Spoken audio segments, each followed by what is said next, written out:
Welcome to Straight Up Dog Talk, a new kind of podcast where no topic is off limits. We're bringing in experts and owners to have the conversations we should be having as a dog community. Each week, a new guest will share firsthand experiences, educational resources, or professional guidance to help you learn and grow along with your dog. You won't get one perspective here, you'll get them all, because every dog is different and every owner is too.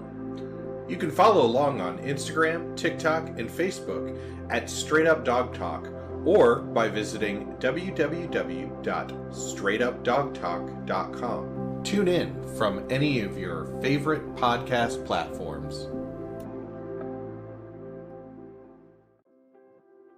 This episode is brought to you commercial-free by my friend and partner, Madison from Freed by Training. If you're a professional dog trainer or pet professional, I know you're exhausted from doing all the things to keep your business running. And one of the biggest strains can be wondering where your clients are going to come from this week, next week, or even next month. I have some good news for you. Madison from Freed by Training is hosting a free marketing masterclass for dog business owners. Increase your sustainability by injecting your business with an organic marketing strategy.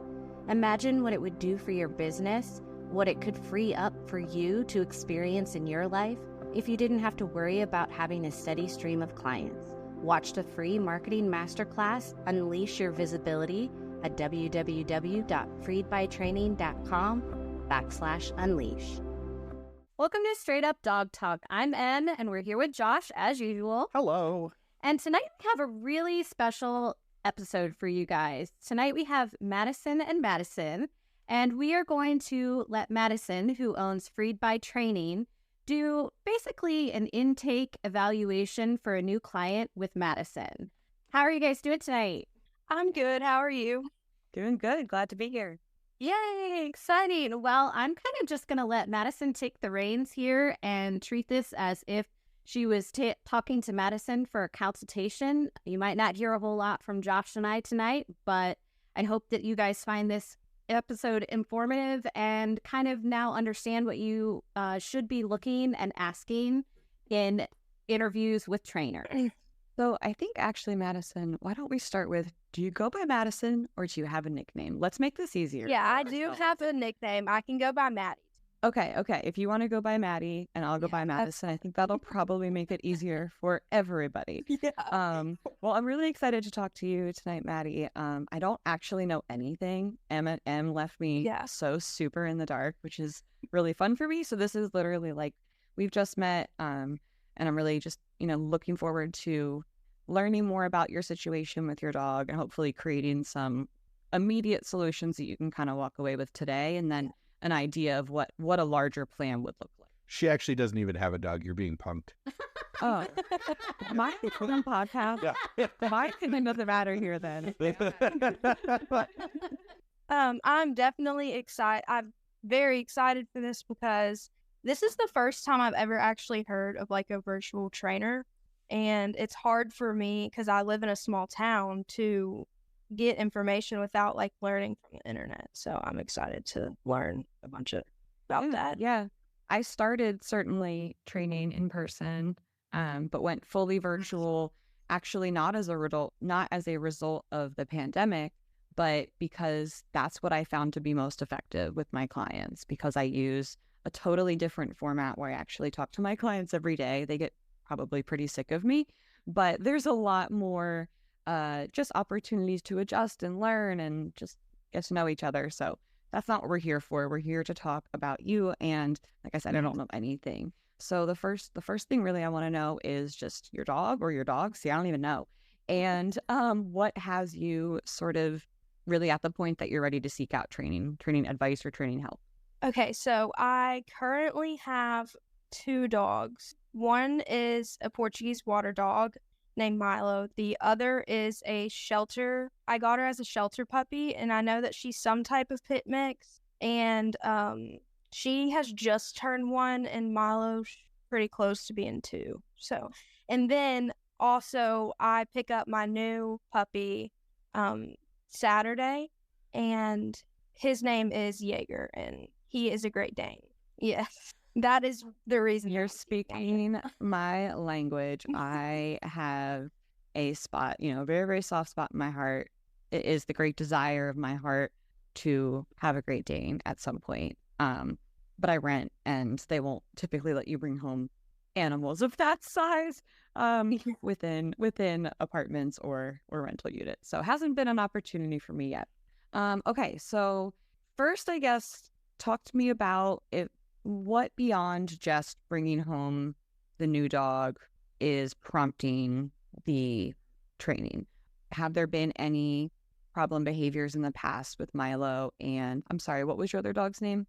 Nova. Nova. Okay, yeah. Have you had any problem behaviors or difficult moments with them in the past? I would say yes and no. Not anything that's like completely out of control. There just may be things that we could work past, and I just don't have the ability to get that kind of training in person here. And so that's why I just need to learn more. Yeah. So what type of moments are those? Are you talking about kind of areas of conflict between Milo and Nova where things have escalated, where maybe they've redirected on one another, or just moments that kind of felt not necessarily that they were fighting, but just felt unmanageable to you? Or are they just individual behaviors and you're struggling with Milo on the leash? They are individual behaviors. Together, they're great and have never had a problem. So I'm not necessarily worried about that. It's just individual. Okay, great. Well, then let's start at the top. Let's start with Milo. So Milo is almost 2, a Portuguese water dog. There was a dog, one of my favorite dogs that I've ever worked with. Worked with them 3 days a week for 18 months, and he was a poodle, not a Portuguese water dog, but very similar, similar breed group, similar temperament. And yeah, I just absolutely loved working with him. So how long have you had Milo? I have had him his whole life, since he was 8 weeks old. Okay. And what are the behaviors that you're struggling with Milo? Honestly, when it comes to Milo, I'm not as worried about him. For him, he knows basically everything, like from sit, stay, all of that stuff he's good on. And he is naturally a calm dog. So like in public environments, he maybe like when he first gets there, he might be a little bit rowdy, but after that, he typically just lays down and he's good with like the recall and all of that stuff. It's more about me learning how to teach him the more advanced stuff to give him a challenge so he doesn't get bored. Okay, yeah. But what does boredom look like in Milo? He really just kind of paces around a little bit sometimes. Okay. But other than that, I mean, he doesn't really show me like unwanted behaviors associated. No, he doesn't. That you can just tell that he wants more. Got it. Okay. How much does Milo weigh? He is 65 pounds, I would say. Okay, and is he neutered? No, he is not. Any allergies, medical issues, anything like that? No. Okay. Medications or supplements? He does get some daily supplements, but one of them is just probiotic, and then he gets multivitamins, but that's really it. Okay. Yeah, great. How would you describe his appetite? He has a great appetite. I mean, when he eats all of his food. Okay, great. So what prior training have you done with Milo? It seems like with him we have more goals than we do issues, but it also sounds like you've done some work with him. So tell me about your past training.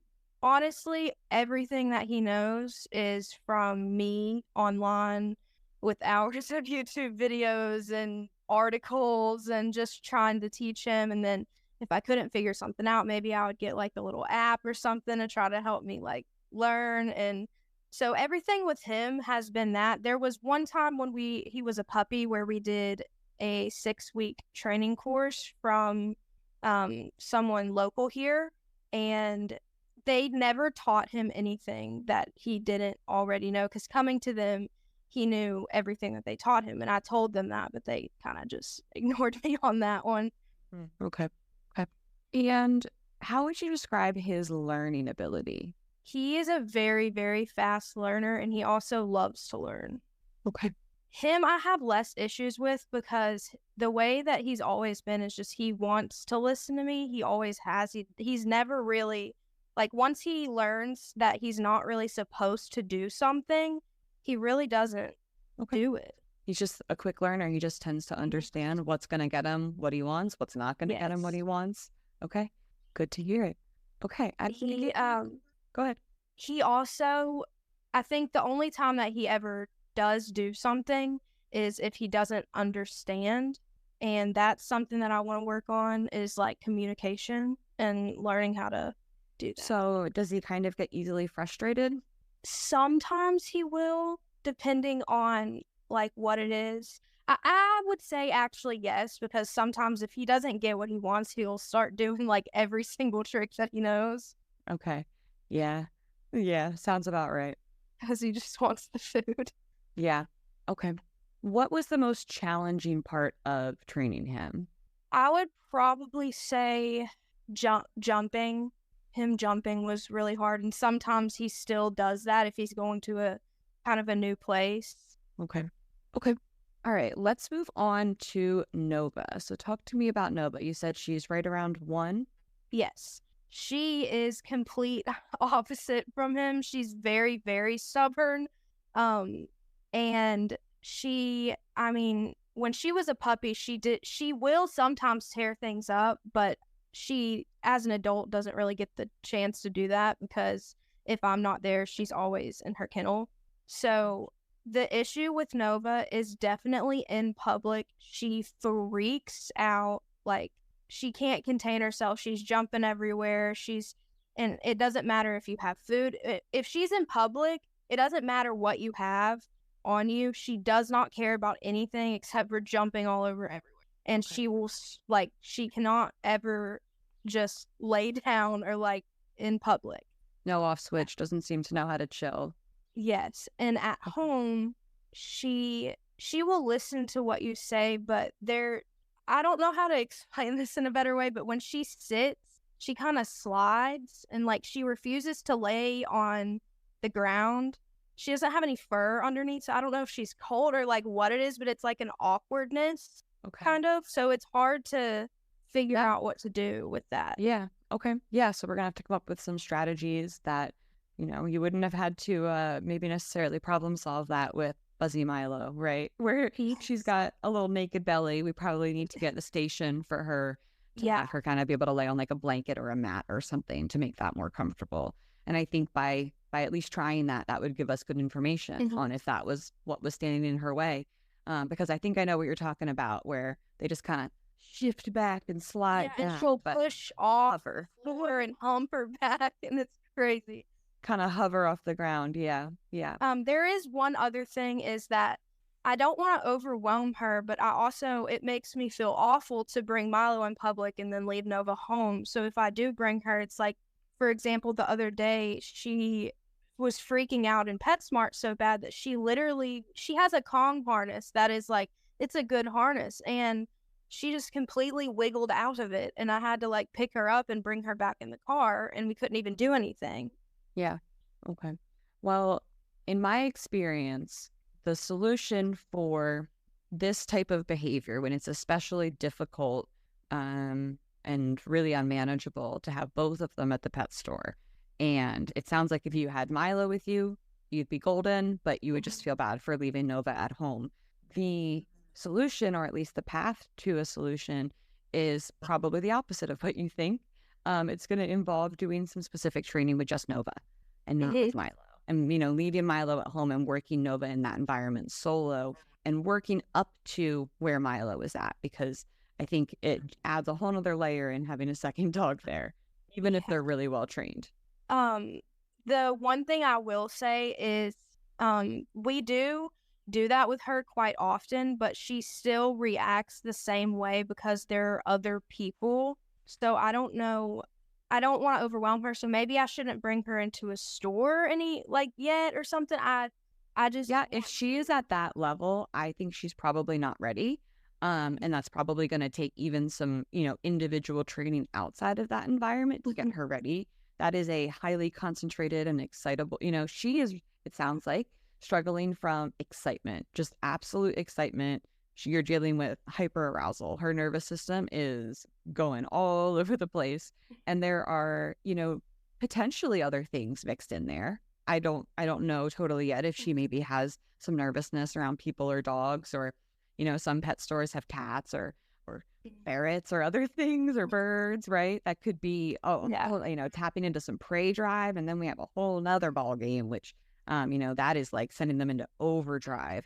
So I think probably a pet store for her is not step one, and we'll have to start somewhere a little bit easier first.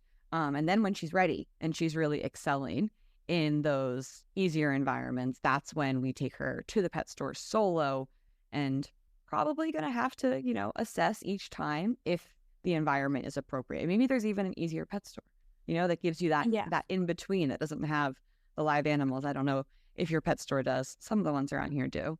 Yeah. Okay, so talk to me a little bit more about, and I mean like describe in as much detail as you can, what these behaviors look like when she is really, in public and freaking out and jumping everywhere at people. Is it at dogs? Like, I want you to tell me physically, what does she look like? So as soon as we pull up to the store, she's like in the back seat whining and like tapping her little paws, freaking out.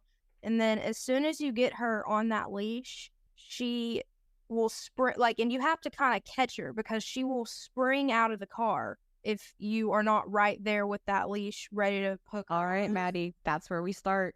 We start with the car. Okay.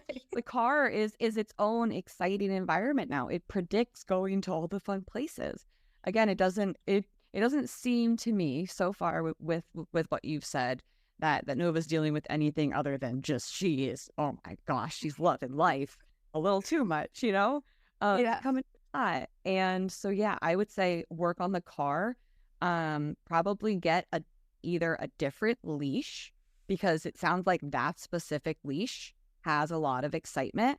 And I'm going to want you to do some car work on a longer leash somewhere nowhere near the pet store, where we are just working on her being calm in the car, coming out of the car really, really calmly, getting back into the car and not having it be this sprint from the car to Disneyland, right?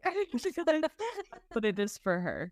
It seems like best day on earth, best day ever. And we can reinforce maybe some better leash manners, maybe a better, energy level going into that store once we have taught those skills in a different context, in a much easier context. Yeah. Okay.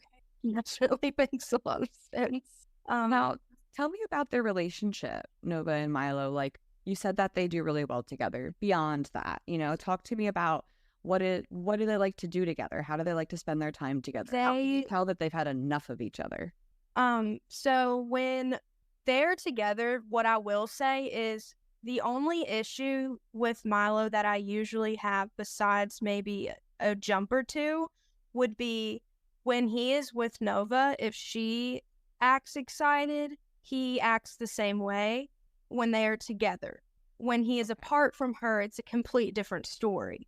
Yeah. But with her, when they are together, they're just playing tug or like just playing around, running and chasing each other. Sometimes they play fetch together, but they really, when they get tired of each other, there's not normally nips or verbal cues or anything. It's just Nova lays down on her bed and she goes to sleep, and then he leaves her alone pretty much. He kind of knows when she goes to her bed that she's done. Okay. Is Nova the one that tends to be done first? I would say on most occasions, yes. That would ring true with their breed groups. The bulldog breeds they have very, very big energy, but it's a very short fuse. And the sporting dogs, I believe the Portuguese water dog is a sporting dog. I don't claim to know all of the breed groups, but they have a lot of energy and a lot of potential. They are, at least the poodles I've known, have been Energizer bunnies. Okay, so I do want to come back to some specific strategies, but let's talk about Jaeger. So tell me Tell me what's going on. When's he coming? What's the setup? Talk to me about your goals. So my thing with him is I really, really need him to be kennel trained, and I need him to be potty trained as fast as possible. Those are my top two. Every time I get a puppy, those are definitely my top two. I would bring him home on Saturday, so he's going to have a kennel. I'm not sure if I should keep it in my room or in the guest room where it will be. I was going to ask you about that, which is why I didn't decide yet. Sorry, I'm going to go a little bit off track and actually bounce back for just one question. Is Nova altered? Has she been spayed? Oh, yes, she has. Okay, great. And I'm assuming Jaeger, well, I don't want to assume. Is Jaeger a male or a female? Jaeger is a male. Okay. Didn't want to misgender Jaeger. Okay. So talk to me about Nova's kennel training journey. Nova is kennel trained also. The only dog that I have that sleeps in the room with me is Milo, and that is it. And that is because when I got him, I did not know very much. Like, compared to what I know now, I knew nothing. And I did make a few mistakes with him when he came home, and I babied him a lot. And he stays in the room, not because he can't stay in the kennel, but because there are no issues with that, like with his behavior and everything. So he just stays in the room, and Nova sleeps in her kennel, and she's fine. I mean, she doesn't whine or anything. Okay. But you found it pretty straightforward to kennel train her, or was it difficult? What was that process like for you guys? Well, when she first came home, I brought the kennel in the room, and she did whine a little bit, but I kind of ignored her. And then if it got to a point of like screaming for a long period of time, then I'd be like, or like something like that. And once she got used to being in the kennel, she was honestly fine. Okay. And do you see any behaviors now from her, like whining or agitation to get out of the kennel, or does she seem good overnight? Good when you're gone?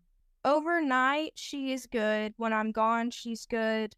The only time I would say there's any like whining would be taking her out of the kennel. She will like tap her feet, and it's like a very slight whine, and usually I just kind of stop and wait until she finishes, and then I'll let her out. Until she finishes her tap dancing performance? Yes. I see it. I can picture it. I know the type. Tippity taps. Yep.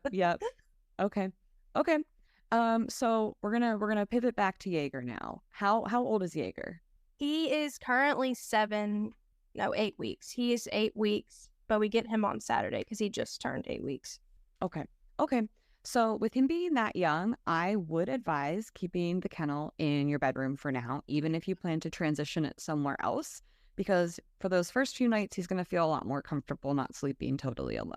I also recommend raising the kennel so he kind of is at level of where your head is going to be, so he can really see you. He doesn't have to be directly next to you. He can be raised up and several feet away, but just so he's kind of level with you and can see you. It's also going to make it a lot easier for you to hear when he whines, because for at least a short period of time, he's going to have to go out regularly, and that includes during the night. So it's much easier for us to hear. And the quicker that we hear and can get them out, the more successful that we tend to be with the potty training. Yeah. Okay, so the kennel training and the potty training are actually tied together. That is a sort of a good thing, right? Because we can work on those through kind of the same thing, which is just a really good schedule. You got to get them on a really good schedule. For puppies, I always recommend set food and water times. We don't want to free feed at that time. We want to make sure we know when everything goes in, so we can kind of time when it's going to come out and already be where we want them to be going. Anytime that we can't directly supervise pup is probably going to be in the kennel. Maybe you can get a pen and have a like a bed area, and maybe a little play area with a couple toys, and then a food pad. That would be an alternative.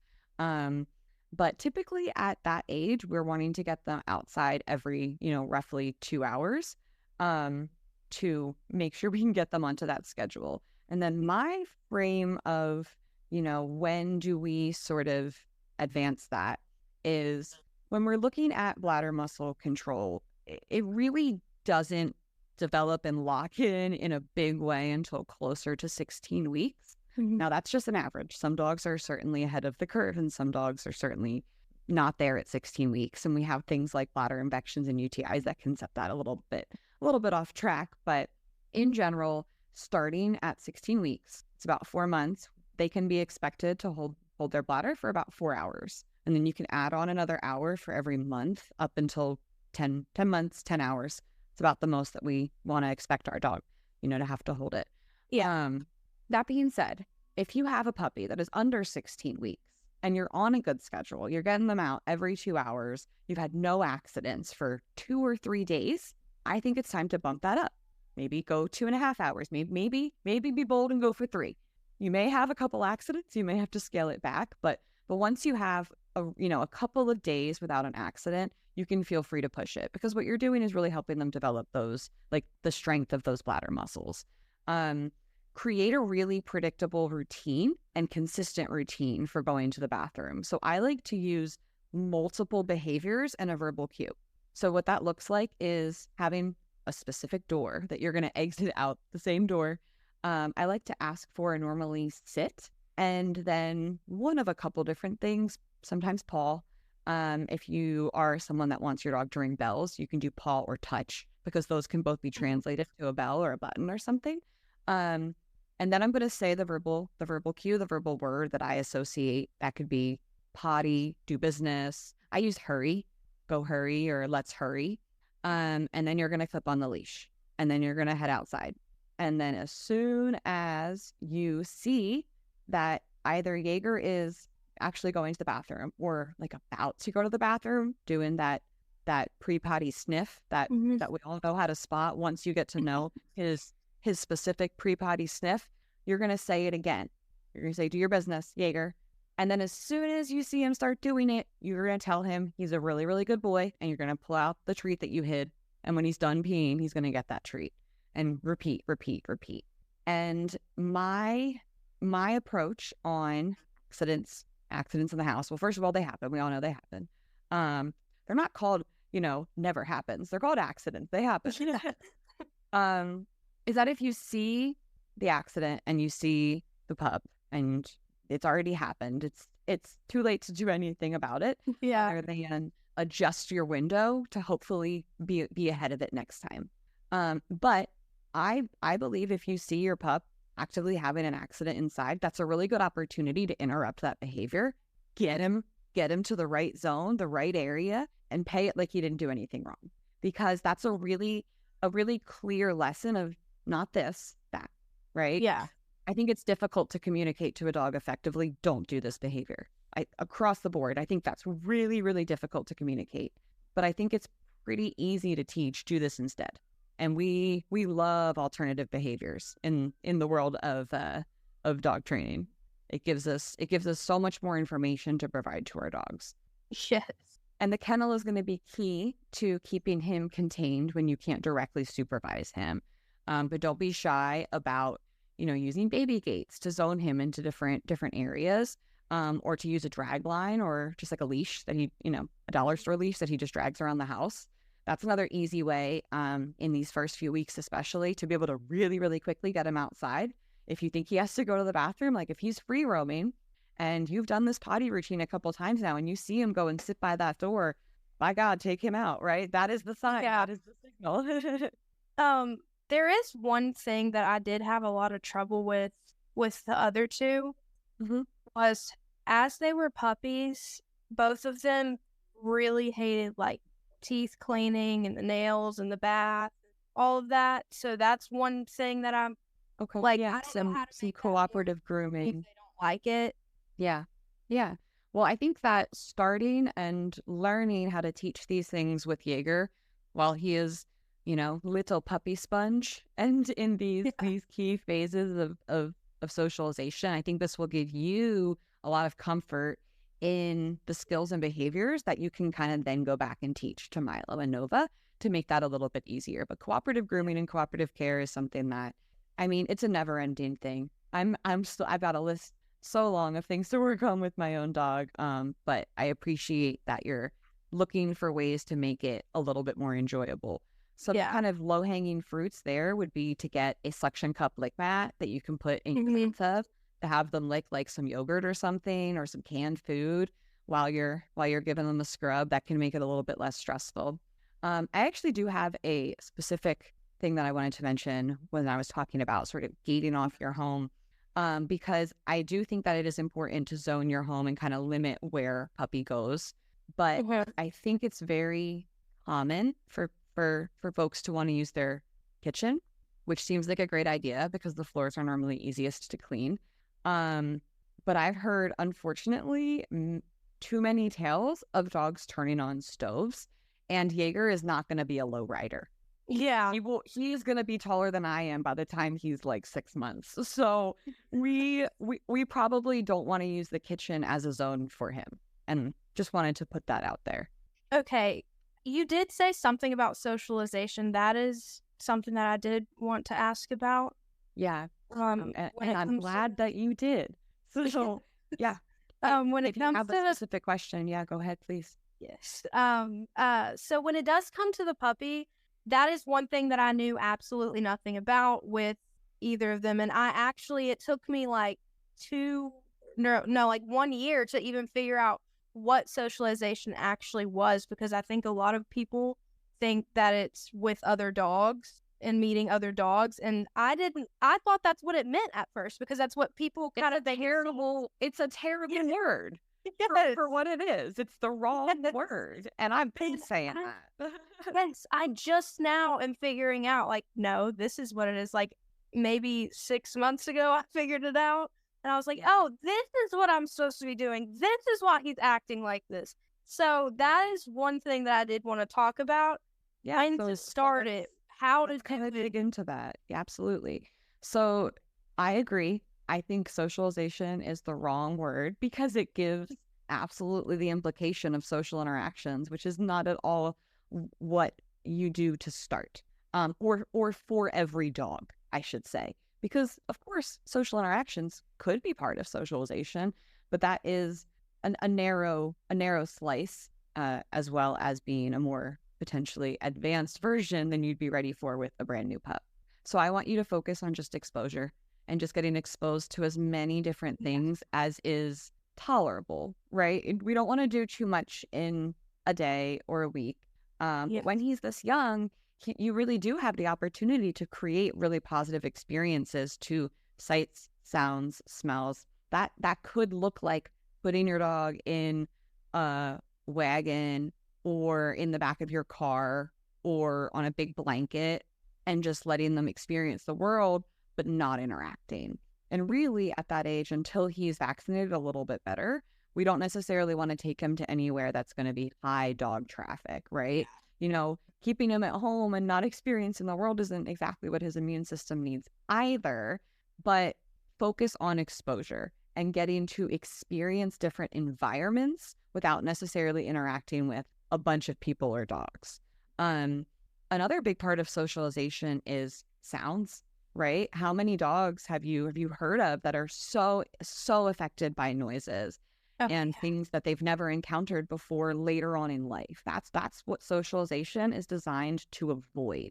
We want to avoid Jaeger's first experience of anything, but more importantly, a bad experience. We don't want that to happen during what's called a fear period, which happen, like, that's going to be around 6 to 8 months is when you can kind of, dig into that and worry about that. I mean, before then, we could talk about that, and you should look into that before then, but you don't need to worry about that now or next week. You have to do all of the preventative work now so that when you're in the fear period, he doesn't have these brand new experiences that could be a part of his everyday life, because that can be really detrimental to this socialization process, which is really just them learning to deal with the world, the modern human world that domesticated dogs live in. So think about, and actually there is an app for that. You can go onto Google and download puppy socialization checklist, and print it out and put it on your fridge and check it out as you go. Yeah. And that's going to give you a bunch of everything to be able to know what are these things that my puppy should be familiar with. And it could vary based on where you live, for sure, right? If you're in the heart of a city, you've got some different sounds than if you're not.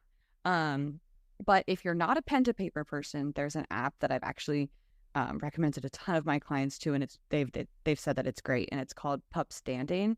And what it does is it actually not only lists out all of these things that you should be socializing. I'm doing air quotes for the rest of the world. Air quotes, socializing your dog too. Not only is it going to list them out and come up with all the things that you never would have thought of, if it's a sound, it's going to have a sound clip. And it's also going to allow you to track your puppy's reaction to all of these. So over time, you can see how you're doing and make sure that you're sort of checking all of those boxes. So that's something to think about. Don't overdo it. A couple of things a day, and think about too, because I know it's a lot when there's a new puppy. And it's a little bit off topic of socialization, but making sure that you have still dedicated Milo time and still dedicated Nova time. 100%. And that they're learning, like, yes, we need to teach Jaeger to respect when they don't really want to be messed with, but we need to also, it's equally important that we are teaching and showing them that we're going to advocate for them. So they don't, start to feel like they have to step in and handle it. That's the last thing that we want, right? Yeah. And Jaeger is going to outweigh both of them, probably combined, maybe. So we certainly don't want any tension there. We want it to be really just relaxed and harmonious relationship. And it sounds like Milo and Nova have a really healthy kind of give and take relationship, and they seem like they're really well matched for each other. They are definitely best friends. Oh, I love that. Okay, what other questions do you have about any of them? All of it. Okay. Let me pick. I literally have stuff written down, so let me pick. Love it. My favorites. So maybe the first thing that I do want to talk about is with Milo, it took forever to get him to stop jumping, like forever. And I want to know, like, my trainer told me to reward when he does right. Then if you don't pick the right time to reward, he could get confused. So I want to clear that up. Yeah, that is a great question. And jumping is a behavior that I know a lot of people struggle with. And there are a lot of different ways to work on this behavior. And I think as a trainer, we have to be really like agile and flexible and willing to try different things, because this is one of those behaviors that you think you've got the right method, and then that dog comes along that proves you wrong and makes you learn another way. Like, this is that one. So I think my first question for you would be if you have a clear marker system, and if that's not something that you're familiar with, feel free to say that and I can explain what that means. I do not know what that means. Okay. So a marker system or a marker would be something like the word yes or a clicker to let Milo know he did right. Or are we just, when he does what we like, are we kind of just getting him the biscuit? Oh, yes. Okay. I do that. I just didn't know the way you said it. Yeah. Okay. So what is your marker? Do you use the word yes, or do you kind of switch it up and sometimes it's a yes and a good boy? We use the word yes or good boy, either one. Okay. So one thing I would suggest is having one single consistent marker word that is going to mean every single time, I like what you just did, you're about to get a treat. And that is going to be so much more important than the timing of the delivery of the treat is going to be the timing of that word. So your question of, I'm not giving him the treat at the right time, it's actually the marker, that word yes, that is more important. So we want to ideally catch Milo offering the better behavior in that moment so we can yes him, and then we can follow it up with that treat.